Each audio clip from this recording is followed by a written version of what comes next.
Ние додека си ги гледаме рекламите со доктор Александар Митов си правиме разговори за политика, за општество, а сега кога ќе се вклучат камерите за здравство.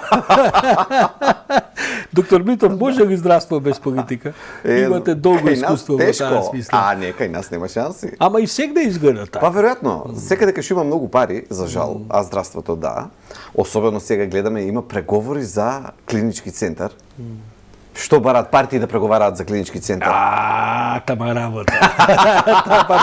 Та без партија или тоа да се прави? Па нема шанса. Да, Слушам денови вести да речеме Британија прв пат се наоѓа во ситуација откако се води статистика да немаат невработеност. То немаат статистички некоја, меѓутоа толку има многу потреба од особено во NHS, во јавното здравство. Апсолутно. Бидејќи заради Брекзитот, заради пандемијата, стотици илјади луѓе, ја знаете таа сцена, затоа ве прашувам. Уште 2015 година Европската унија направи официјална една анализа во која што предвиде дека до 2025 година во доменот здравство ќе имаат недостаток од половина милион вработени на ниво на цела Европска унија. И тоа е практично зошто ние се чудиме кај ни одат докторите и сестрите. До нас се отвара црна дупка која што почнува да смука се што е медицински кадар. Со многу повеќе пари, со многу подобри услови и разбирливо е, ова е објективно доста тешко, ние и се потешко ќе ни биде да задржиме лекари, медицински сестри, цел медицински кадар ќе ни биде се потешко и Па потешко. паметно е тоа да вложуваме во нивно образование. Да. Да затвориме ова факултети, да направиме некаква задолжителна, не знам, бројка која што ќе подпише. Да, знаете како проблемот е дека ние немаме од кај да црпиме. Од и Хрватска ги губи, на пример. Хрватска и тоа како ги губи одат во Германија, Германија ги губи одат во Швајцарија. Ние треба од Украина, од Молдавија, ако сакаме од таму да... Украина, ако можеме да земеме... Ако можеме да земеме, не знам, пример. Сакам да речем, нема од каде да се придвижат кон нас. И тука е проблемот, бидејќи ние сме на дното на Европа. Индиците одат директно во Америка. Не помислуваат тука да доаѓаат, бидејќи се изворедно добро обучени, нивното образование е добро, барани се на пазарот. Така што... Па како да кажам, веројатно и тоа е резултатот на оваа промена во здравствените системи, каде што се помалку се разговара за лечење, се повеќе се разговара да не се разболе. За превенција. Видете, секојаш мораме да, во било која област кога планираме, мораме да планираме според најоскудниот ресурс. Ако сме во пустина, ќе планираме според каде има вода. Од точка вода до точка. Најоскудниот ресурс во здравствениот систем моментално кај нас и во иднина ќе биде токму кадарот. Не апарати, не клинички центри, не згради, не ништо од тоа, туку ќе биде во следните 30 години луѓето. Ако ние сакаме да направиме план и да го задржиме на нозе здравствениот систем, прва и основна цел треба да биде долгорочна стратегија за здравствена работна сила. Добро, ама за среќа си одат и други луѓе, па како што заминуваат тие? Нема потреба за лекување толку, да. Па да. Еве сега со тоа ќе завршиме овој дел. Да, нема проблем. Бидејќи се распадна европска агенда, јасно е дека ние уште години нема да можеме да мрднеме. Предпоставувам дека сега тоа ќе биде наредните 2 години. Парадокс, ама да ви кажам, кога се отвараат вратите на Европската унија, Романија во една година изгуби 2% од медицинскиот кадар. Да. Значи, Романија земја со 20 на милиони луѓе, така што тоа се огромни бројки. Илјадници се. Така што еве една убава работа што нема да сме во Европската унија, нема толку брзо да ги губиме медицинските сестри и доктори. Овој разговор не планиран, не води до темата која е планирана, тоа е доктор Митов, која е границата помеѓу традиционалнава медицина, значи оваа е заснована на клиники, факултети, науки и така натаму, и ова што се нарекува алтернативна медицина. Добивам впечаток дека, особено во пандемијава, постпандемијава, тоа и така беше тренд пред тоа, дека се повеќе луѓе се расположени за некаква алтернативна медицина. Меѓу другото, можеби и заради ова што вие го заговарате, значи начини на исхрана, стилови на живот и така натаму. Тука е и од старт беше границата доста нејасна, заради тоа што многу пати и од една и од друга страна сака да се прикажат поинаку работите, но има еден средишен дел кој што всушност целосно припаѓа на официјалната медицина, меѓутоа кај нас уште се перцепира како алтернативна, например храната. Нема ништо алтернативно во начинот на исхрана. Тоа е основата на огромен број болести, на превенции, например, нели го славевме завчера денот на покачен притисок. Па првата препорака е превенција, односно храна. Така што тоа што беше нејасно некаде во средината, сега веќе јасно се повлекува дека спаѓа на официјалната медицина. Но фитомедицината, фитотерапијата, каде што имаше многу лекови, чаеви, суплементи и додатоци од разен калибар, таму всушност е нејасната линија, бидејќи некои од нив имаат и тоа како добри ефекти, а некои немаат баш, ама се влече некое народно тврдење дека прави вака, дека прави така. Тука е... Ако те боли увоста е ова, така. имаш она јади. Само таму има за некои работи се точи. Например, нашиот народ добро проценил дека кора од врба помага за покачена телесна температура. Потоа направиле германците... На кој начин кора од врба? Што треба? Варење, ацетилсалицилна киселина, аспирин или ацетисал. Значи, да ги извлечеме од всушност и официјалната фармацевска индустрија ги користи како суровина тоа што порано нашите предци го користеле како чај.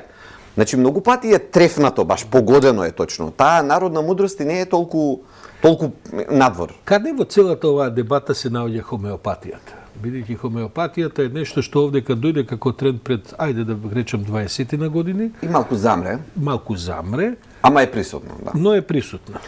Таму се водат големи битки, таму се кршат многу копија. Може да кажеме што е хомеопатијата? Хомеопатија е начин на лекување, дел од алтернативната медицина, кога се користат субстанции во толку разредена форма да е останата само информацијата од таа субстанција, при што се користи принципот дека слично лекува слично.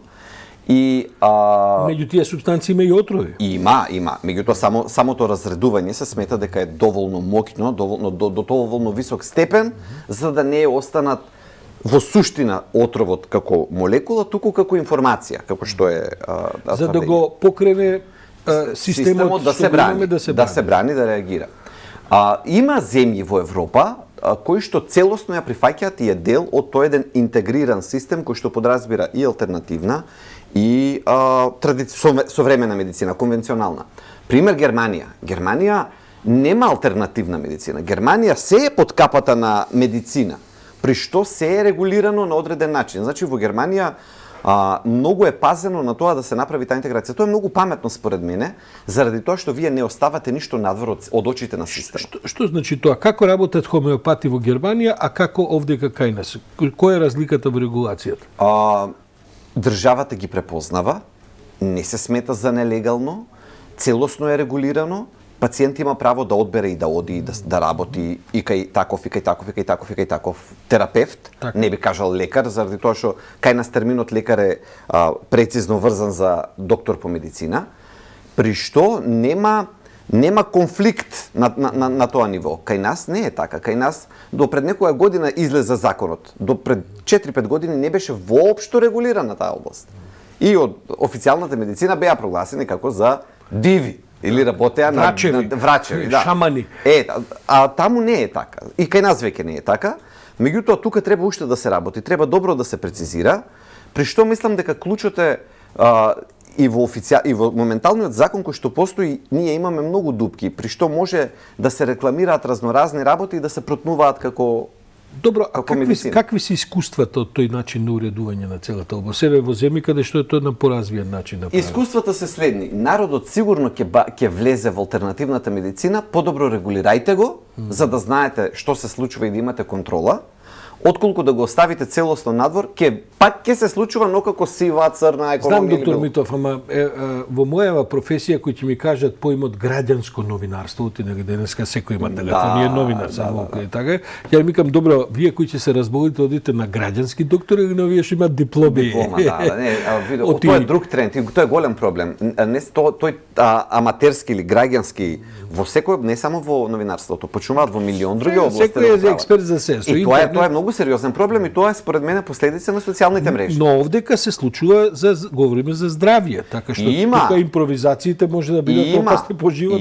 Па на пример, некој ќе почне да тврди дека себе си се излекувал од таа и од таа болест И сега и он ги лекува луѓето од таа болест. Ама ова е регулирана професија, не може така. Морам да ви кажам дека од семејно искуство ние имаме убаво искуство со хомеопатијата. Да, се разбира за одредени работи, се разбира до одреден степен, бидејќи на крајот кога треба да се оди на лекар, се оди на лекар. Точно. Но од друга страна пак не сме одели на лекари за работи за кои многумина од пријателите одат на лекари, се решавале на еден многу по, како да кажам, природен начин со помош на овој вид на Има и тука еден момент на претерана медикализација, кога премногу работи што треба и што не треба да се носат на лекар, ние ги... Младиве генерации, јас имам пријатели, ајде да не кажувам се семејство и така натаму, на кашлање се оди на клиника. Па и не само на клиника. Особено со овие осигурања, педиатрија горе директно. Апсолутно. И колегите мои таму се фрустрираат, кажуваат дека амано гледање црвени грла на деца. Да. Од нивната работа е друго.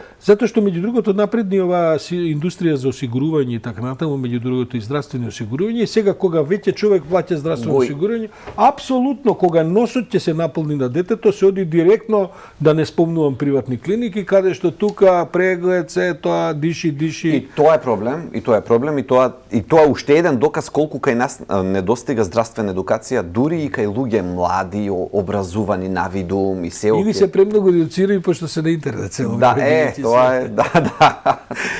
Доктор Митов, благодарам многу и за ова утринско брифирање, баш убаво што вака и пред емисија и во емисија да си направиме муавет, да. Се гледаме за 2 недели, ќе истераме оваа сезона со уште 3-4 средби, а потоа ќе видиме дали воопшто ќе има нова сезона и како ми го каеле тоа. Благодарам уште еднаш, ова беше нашиот редовен здравствен консултант доктор Александар Митов, со кого се разбира разговаравме на теми кои што се од широк интерес, бидејќи тој навистина е многу популарен, има огромна база на следбеници.